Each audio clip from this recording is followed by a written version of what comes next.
Setiap langkah, setiap keputusan didorong oleh komitmen untuk memberikan yang terbaik. Dedikasi tanpa henti walaupun dalam cabaran yang mendatang. KDN menghargai mereka dan itu akan melonjakkan lagi semangat mereka untuk bekerja, dan itu juga akan menggamit rakan-rakan kerja yang lain untuk juga berusaha ke arah itu. Jabatan Imigresen sentiasa berdepan dengan pelbagai cabaran yang menguji kewibawaan. Namun, segala rintangan tersebut tidak pernah mengendurkan semangat juang pegawai yang teguh, malah semakin membakar tekad mereka untuk berkhidmat dengan kecekalan yang luar biasa, dedikasi yang tiada tandingan, komitmen yang tidak pernah goyah, dan disiplin yang kukuh demi memastikan setiap amanah dipikul dengan penuh keunggulan dan kecemerlangan. Semangat tidak kenal lelah yang dimiliki oleh warga jabatan sentiasa memastikan bahawa setiap perkhidmatan yang diberikan adalah berkualiti dan memenuhi harapan rakyat.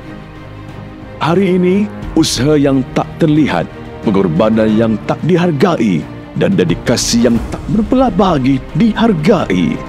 Anugerah ini bukan sahaja untuk mereka yang berjaya, tetapi untuk setiap orang yang telah memberikan segalanya tanpa harapan balasan demi negaraku tercinta.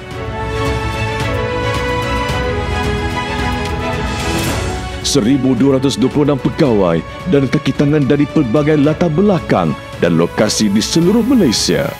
Setiap mereka adalah wira yang membawa perubahan kecemerlangan jabatan. Penghargaan ini adalah hasil kerja keras, ketekunan dan komitmen yang tak pernah pudar. Ini baru permulaan. Perjalanan untuk memberi khidmat yang cemerlang masih jauh.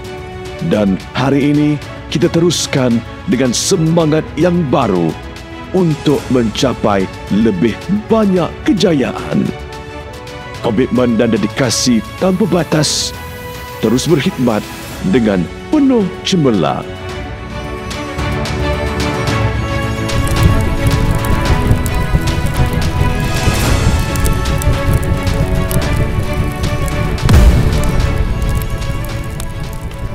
Majlis Anugerah Perkhidmatan Cemerlang 2024.